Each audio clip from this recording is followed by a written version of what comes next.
mobil ini udah nyaman, tarikannya oke, diajak berkendara harian juga masih enak. Halo guys, welcome back to CVT Car Videos and Talk Shows. Balik lagi sama gue Was Tobing di segmen CVT Choice, di mana kami memberikan rekomendasi mobil baru dan juga mobil bekas berkualitas. Ya, sekarang di samping gue sudah ada Toyota Camry V 2500 Automatic tahun 2014. Nah, pada zamannya, mobil ini merupakan primadona bagi eksekutif-eksekutif perusahaan di manajemen tertinggi dan juga pejabat-pejabat yang sudah memiliki kedudukan dan juga pengaruh yang cukup besar. Dan sekarang, mobil ini sudah mirip-mirip dengan LMPV. Jadi dengan kenyamanan yang ditawarkan dan fitur-fitur yang bersifat premium, mobil ini merupakan salah satu item di pasar mobil bekas. Penasaran kan kenapa? Langsung aja, ini dia CVT Choice Toyota Camry 25V tahun 2014.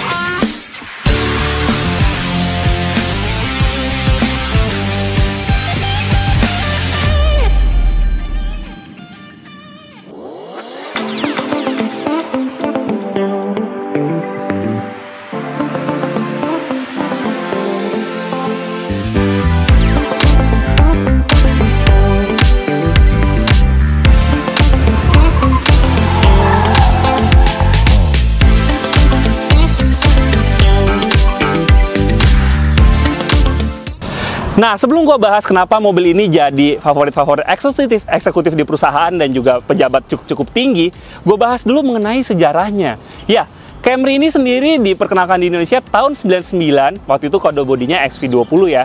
Tapi memang cuma 2 tahun sampai tahun 2001, itu keluar yang XV30. Ya, jangan kaget, karena XV20 itu sebenarnya sudah keluar dari tahun 96 di luar negeri, tapi masuk Indonesia cukup telat ya, di tahun 99. Nah, begitu tahun 2001 keluar yang XV30, jadi nggak begitu lama di Indonesia.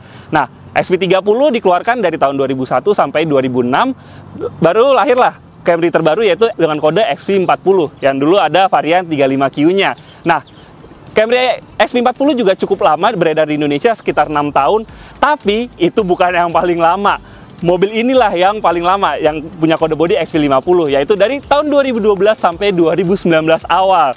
Ya, cukup lama ya, karena memang mobil ini sangat digandrungi oleh pejabat-pejabat dan juga eksekutif-eksekutif. Kita bisa lihat pertama dari desainnya. Nah, desain depannya ini bener-bener aristokrat banget ya, bener-bener tarikan garisnya itu nggak terlalu banyak, tapi tegas. Kita bisa lihat nih dari grillnya yang besar, terus juga tarikan garis lampunya yang sederhana, tapi juga ini lampunya ukurannya besar banget. Dan lampunya ini udah pakai sistem HID tapi lampu jauhnya sayangnya masih pakai bohlam biasa ya.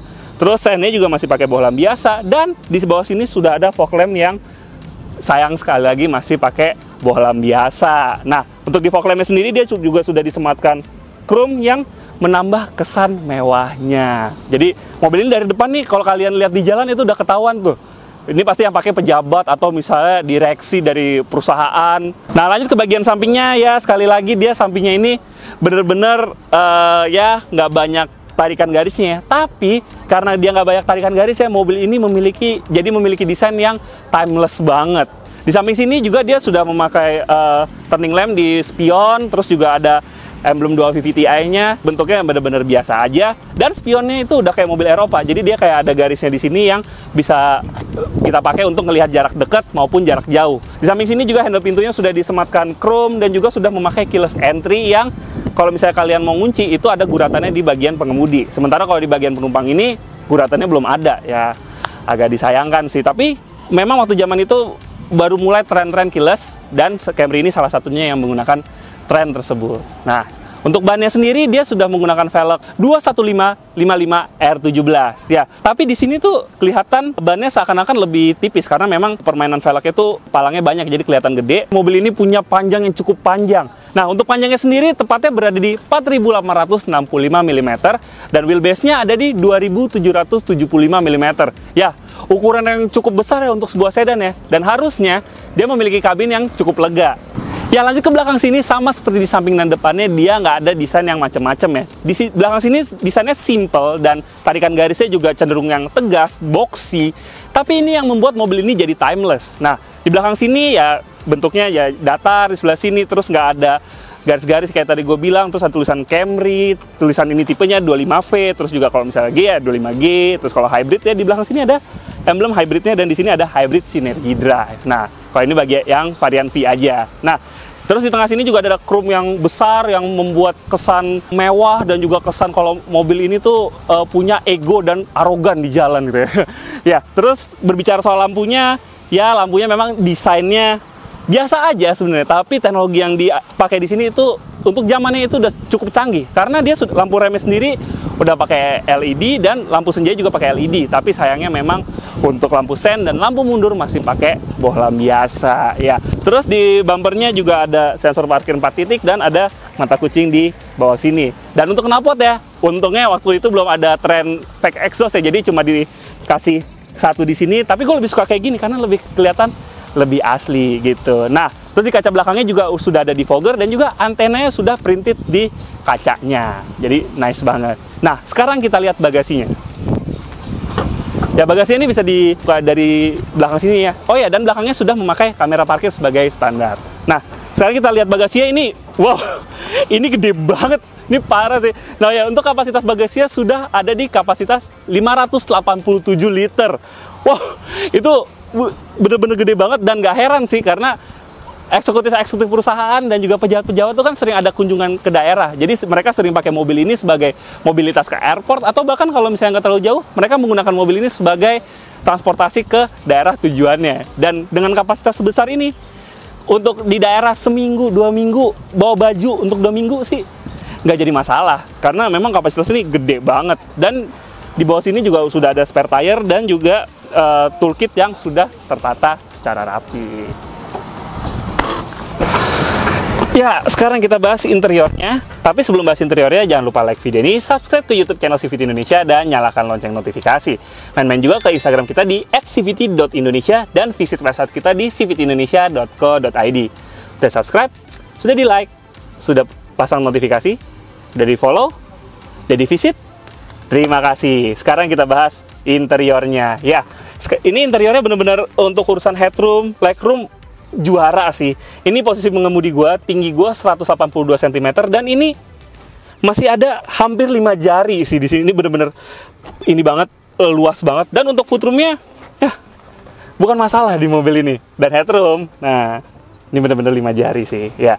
Nah, untuk door trimnya sendiri, dia sudah pakai panel soft touch di atas sini, di sebelah sini, tapi memang masih ada aksen plastik di sebelah sini. Tapi bukan jadi masalah karena dia sudah pakai soft padding di belakang sini. Nah, untuk joknya sendiri, dia berwarna beige untuk yang XV50 ini, dan sudah ada motif perforated di sini atau pori-pori. Dan di tengah sini, dia juga sudah ada armrest yang cukup besar. Nah, di armrestnya ini juga sudah ada cup holder 2 yang menunjang 4 cup holder yang ada di pintu kanan dan pintu kiri. Jadi pintu kanan ada 2, pintu kiri ada 2. Dan di belakang armrest ini,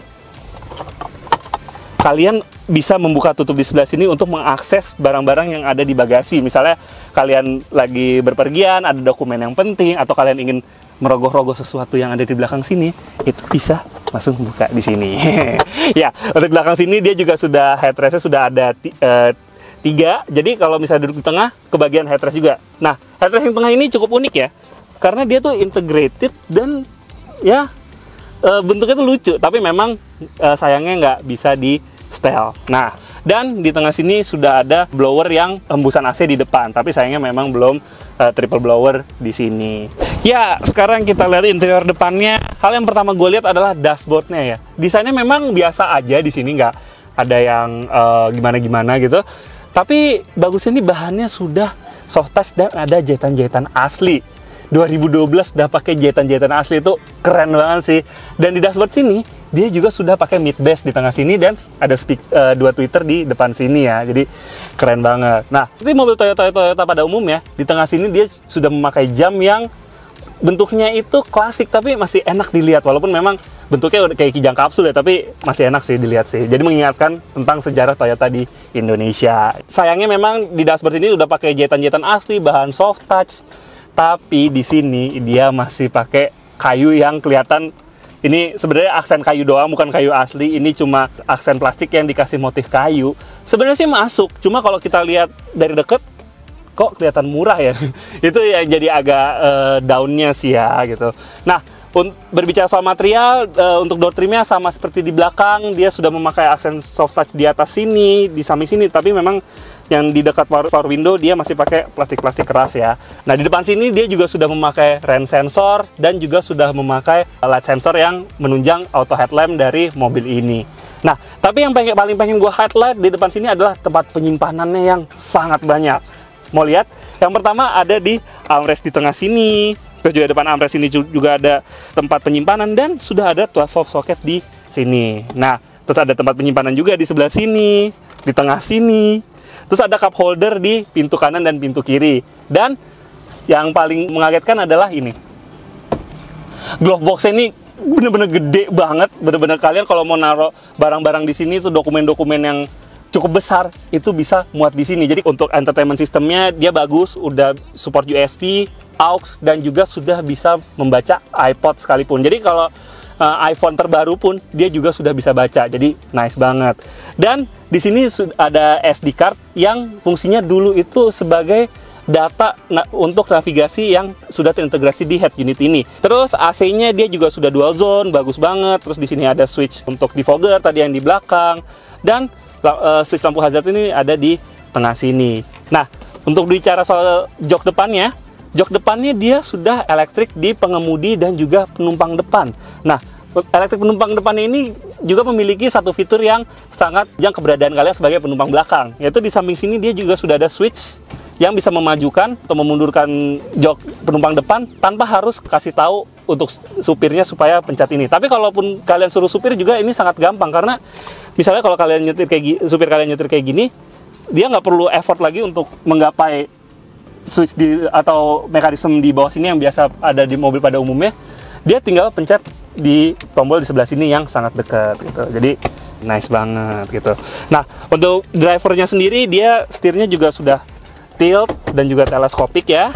Dan speedometernya juga sayangnya masih analog, dan multi information display-nya juga masih monokrom. Tapi uniknya di sini kalau misalnya di mobil-mobil kan konsumsi bahan bakar itu ditampilkan secara full digital. Kalau di sini dia digital memang ditampilkan, tapi di sebelah sini ada seperti jarum yang menunjukkan konsumsi bahan bakar kalian. Jadi ada dua gitu. Itu cukup unik sih. Di depan sini ya memang fiturnya cukup banyak ya, mengingat mobil ini tahun 2014, dan fitur yang ditawarkan memang nggak ketinggalan zaman sih. Itu yang gue suka dari mobil ini. Good job Toyota. Nah, apakah mesinnya juga belum ketinggalan zaman? Ya, ini mesinnya udah nggak pakai cantolan, dia pakai pegas kayak mobil-mobil mewah ya, jadi nice banget. Terus juga ini udah dicat warna bodi dan sudah diberikan peredap. Nah, untuk layout mesinnya sendiri, jujur untuk mobil premium dengan harga premium pada zamannya ini berantakan ya. Ini ya agak berantakan sih, nggak dikasih covernya cuma di sini yang ada tulisan Dual VVT-i-nya. Nah, ngomongin soal kapasitas mesin, dia berkapasitas 2500 cc. Inline 4 dengan tenaga 181 PS dan torsinya 235 Nm. Tenaga tersebut dialirkan ke roda depan melalui transmisi 6 percepatan torque converter. Ya, mesinnya sendiri ini terkenal bandel ya. Tapi memang ada problem karena memang mesinnya sudah cukup lama ya. Nah, problem yang paling umum di Camry ini adalah engine mountingnya. Ya, engine mountingnya itu seringnya karetnya udah pada kempes, jadi getaran mesinnya itu kerasa sampai dalam. Tapi tenang aja, Toyota kalian tahu sendiri, partnya banyak di pasaran. Penyakit yang lain yaitu biasanya filter bensin yang sudah mulai kotor sehingga memicu adanya lampu cek engine di indikator speedometer. Tapi itu bukan problem yang signifikan ya, selama problemnya kalau misalnya sudah terjadi kalian langsung menanganinya gitu. Ya, tenaga yang besar ini juga torsi yang di atas rata-rata ini membuat gue penasaran, apakah drivingnya juga exciting. Yuk, sekarang kita coba berkendara dengan Camry XV50 V Automatic tahun 2014. Yes, hal pertama yang gue notice adalah kenyamanan mobil ini ya. Bener-bener kenyamanannya tuh top notch banget. Bener-bener bandingan suspensinya tuh kalau kita bandingkan dengan sedan-sedan Eropa, kenyamanannya bahkan lebih nyaman ini. Kalau Eropa itu memang dia lebih kerasa lebih premium karena kayak bantingannya lebih padat gitu ya. Kalau di mobil ini itu mengejar kenyamanan ya, memang dia bandingannya kerasa soft banget sih ya. Tapi nggak mental-mentul, enaknya di situ.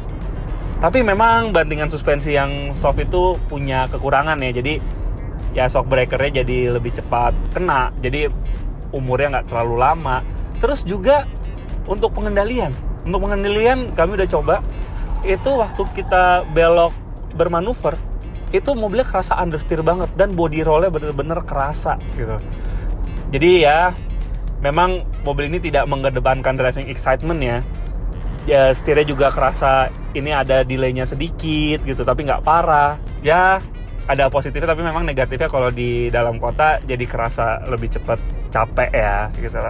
Nah di posisi pengemudi ini memang blind spotnya nggak terlalu banyak. Itu adalah hal yang bagus. Tapi yang gue highlight adalah pilar A-nya ini memang agak kebesaran sedikit. Jadi untuk visibilitas memang di sini agak sedikit terganggu. Tapi masih oke. Memang mobil ini highlightnya memang di penumpang. Nah, berbicara soal highlight penumpang, kayaknya nggak afdol kalau misalnya kita nggak cobain sebuah Camry tanpa nyobain posisi di sebagai penumpang. Karena memang mobil ini kebanyakan digunakan oleh orang-orang yang menggunakan jasa supir, terutama eksekutif perusahaan yang ada di higher management dan juga pejabat-pejabat yang sudah tinggi. Nah, sekarang sebelum masuk tol, kita coba duduk di belakang. Nah, inilah highlight utama dari Camry XV50, yaitu di baris keduanya duduk sebagai penumpang. Ya, ini joknya bener-bener ini ya, nyaman banget ya. Ini kaki gue tertopang dengan sangat baik. Terus juga material joknya empuk. Dan ini materialnya juga sudah cukup berumur, tapi masih enak banget loh. Ini nggak ada kerutan-kerutan sama sekali, jadi oke banget gitu. Terus ditambah lagi ini ada armrest yang gede banget yang kayak tadi gue bilang. Terus ada cup holder di tengah sini, dan ada soft padding di sini yang membuat gue bisa menyandarkan tangan kanan gue dan tangan kiri gue itu dengan sangat nyaman. Jadi kalau misalnya gue perjalanan jauh itu gue cukup selonjoran aja dan tiduran di sini. Dan ini membuat gue mengerti kenapa bos-bos dan juga pejabat-pejabat di pemerintahan senang sekali menggunakan Camry XV50 ini. Karena kenyamanannya yang sangat luar biasa dari sisi interiornya dan juga suspensinya yang sangat nyaman. Pak, jemput ibu ya Pak ya? Yang mana Pak? Nah, udah jemput aja, nanti koordinatnya saya WA. Oh siap. Ya, sekarang kita udah di jalan tol dan mencoba rasa berkendara Camry XV50 ini di jalan tol. Hal yang gue notice adalah, pertama adalah kenyamanannya. Yes, kalau tadi di jalan biasa gue udah highlight soal suspensinya, di sini gue akan highlight soal road noise-nya ya. Karena memang kalau di jalan tol road noise itu menjadi salah satu ini ya, aspek ya. Ya, ini road noise-nya teredam dengan sangat baik, bener-bener baik banget. Ini suara ban nyaris nggak kedengaran ke dalam. Padahal mobil ini sudah berumur 8 tahun. Ya, mobil ini tahun 2014, sekarang waktu kita syuting ini tahun 2022 ya. Itu peredamannya masih oke banget. Nah, soal peredaman juga nggak terlepas dari peredaman di sektor ininya, di dekat kacanya. Jadi kalau suara angin itu juga teredam dengan sangat baik. Kenyamanan berkendara juga ditambah dengan adanya cruise control di sebelah sini. Jadi kalau kalian lagi berkendara di jalan tol gitu, misalnya jalan tol lurusannya cukup panjang, kalian capek juga nahan gas, misalnya ya harus di kecepatan tertentu ya, karena memang sekarang apalagi tol Trans Jawa itu udah banyak yang pakai speed limit. Nah, di mobil ini kalian tinggal aktifkan cruise control aja, kalian nggak perlu takut tuh. Jadi kalau soal kenyamanan, mobil ini juara sih. Untuk efisiensi mobil ini, untuk rute dalam kota dengan kecepatan rata-rata 22 km per jam, mobil ini mampu mencatatkan angka di 8,5 km per liter. Ya cukup boros ya, karena memang kapasitas mobil ini cukup besar mesinnya. Dan kalau kecepatan segitu, cruise control nggak bisa dipakai ya, karena stop and go juga, dan kecepatannya masih terlalu rendah. Nah, kalau rute luar kota atau rute tol, mobil ini mampu mencatatkan angka di 13,2 km per liter. Karena memang daya mesin yang digunakan itu cukup terpakai untuk menunjang kecepatan yang diperlukan. Nah, abis berkendara di jalan tol, gue sekarang udah nemu jalan kosong, jadi langsung kita tes aja akselerasinya. Jadi pertama gue matiin AC dulu, jadi langsung aja kita masuk ke mode S, terus masuk ke gigi 1, tahan gas sama rem, dan go! Wheel spin! Ya, 60, 80, ya, ntar lagi 100, ya, 100, ya. 0-100 mobil ini mampu dituntaskan dalam waktu 9,5 detik. Wow, di bawah 10 detik ya. Ya memang mesinnya gede, tapi memang dengan bodi yang besar, mampu menuntaskan di bawah 10 detik itu. Wah, itu sih suatu hal yang something else sih. Ya gila. Mobil ini udah nyaman, tarikannya oke, diajak berkendara harian juga masih enak. Wah gila sih, ini bener-bener sedan yang ini ya, sedan yang the ultimate sedan yang menjawab semua hal untuk orang yang sangat menyukai mobil sedan. Ya, sampai kita di bagian kesimpulan dari CVT Choice Toyota Camry 2.5V XV50 tahun 2014. Ya, ada beberapa alasan kenapa kami merekomendasikan mobil ini. Yang pertama adalah desainnya. Ya, desainnya yang aristokrat ini membuat mobil ini pada zamannya digandrungi oleh para pejabat di pemerintahan dan juga eksekutif di perusahaan.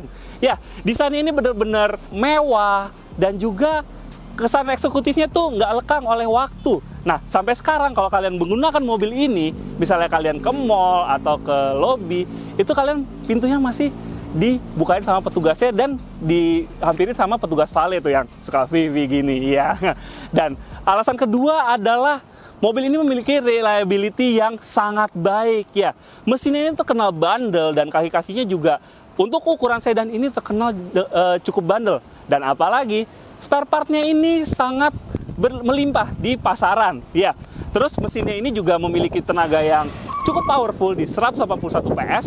Dan yang ketiga adalah kenyamanannya, ya. Sedan eksekutif memang sangat mengutamakan kenyamanan, dan untuk kelas medium sedan, mobil ini adalah salah satunya. Ya, tadi kita udah coba di belakang, itu bener-bener nyaman banget. Dan kalau misalnya perjalanan jauh, gue sih nggak heran, gue bisa tidur dengan nyenyak di mobil ini. Ya, memang untuk nyetirnya dia biasa-biasa aja, karena memang mobil ini bukan untuk itu. Karena mobil ini memang dirancang untuk mengejar kenyamanan.